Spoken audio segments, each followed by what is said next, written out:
कृष्ण गोविंद हरे मुरारी हे नाथ नारायण वासुदेवा कृष्ण गोविंद हरे मुरारी हे नाथ नारायण वासुदेवा कृष्ण गोविंद हरे मुरारी हे नाथ नारायण वासुदेवा। बोलिए भक्तवत्सल भगवान की। जब भगवान चोरी करते, चोरी बहुत बढ़ गई। अच्छा, जब चोरी ज्यादा बढ़ जाए तो फिर लोग सावधान हो जाते हैं, अपने अपने घरों में बड़ा इंतजाम करते हैं। तो गोपियों ने भी बड़ा सुंदर इंतजाम किया। क्या किया? एक गोपी ने मटकी में ले जाकर के और घंटी को बांध दिया। बोलो जय श्री कृष्ण। अच्छा, घंटी जब बांधी तो गोपी का यह भाव था कि जब कन्हैया माखन चुराने आएगा और मटकी को छुएगा तो घंटी बजेगी, पता चल जाएगा कि कन्हैया आ गया, सो आकर के हम पकड़ लेंगे। ये उनके भाव, उनके मन में ये भाव जगा। घंटी बांधी गई। अब भगवान गए रात्रि में चोरी करने के लिए, देखा सो घंटी लटक रही थी। भगवान सोचने लगे कि घंटी तो बजेगी, मटकी को छुआ के घंटी बजी।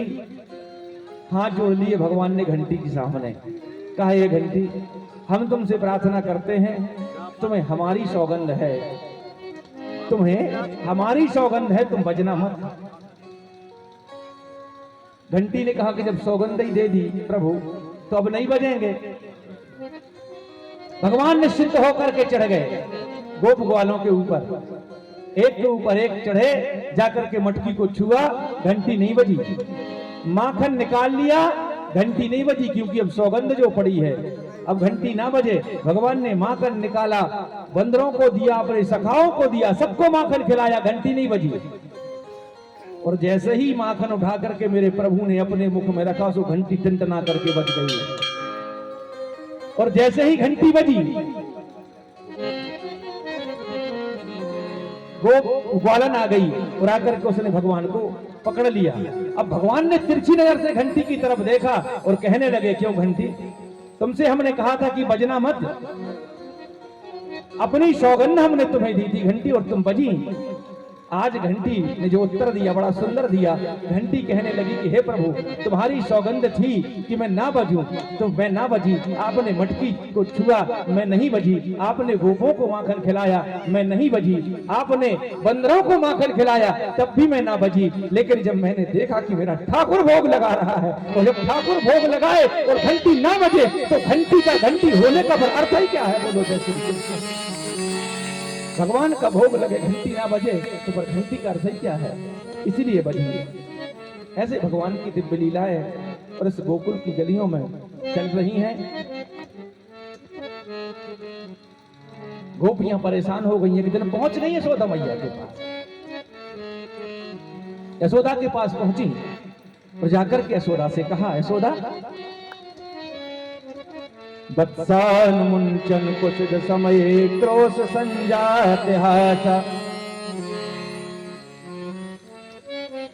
जाकर के गोपियों ने कहा कि यशोदा, तुम्हारे लाला को जरा संभाल करके रखो।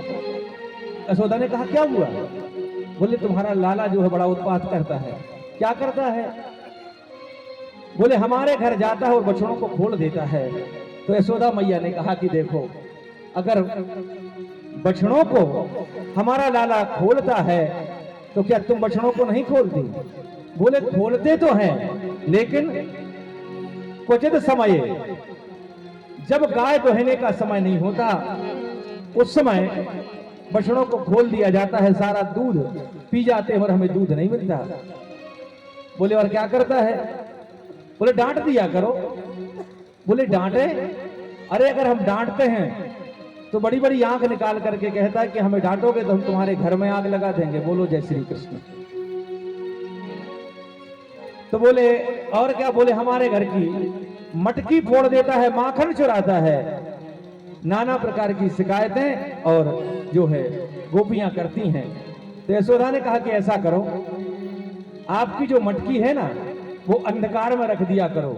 गोपियों ने कहा, ये भी करके हमने देख लिया, लेकिन यशोदा, जो तुमने इनके हाथों में जो कंकन पहना रखे हैं, इनका प्रकाश इतना होता है कि वह उससे उनके प्रकाश से ढूंढ लेता है कि माखन की मटकी रखी कहाँ है। बोलो जय श्री कृष्ण।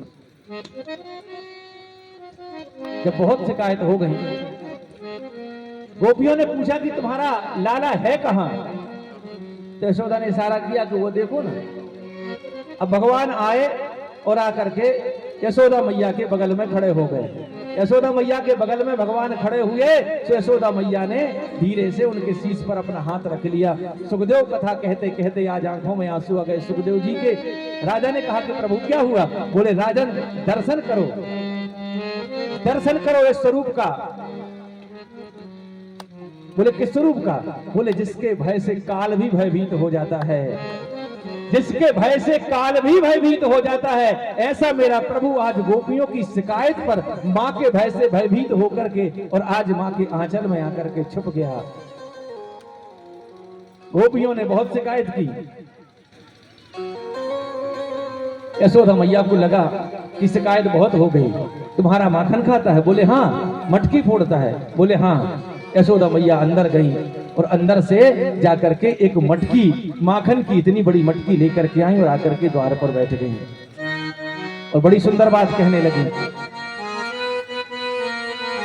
ओ पुत्र की बुराई, पुत्र की बुराई मेरे कस के कलेजे मां, मेरो प्राण प्यारो तेरो कहा करी आयो है। माखन को मार लेके द्वार पे यशोदा बैठी, दूनों दूनों ले ओ वीर जे को जे तो खायो है।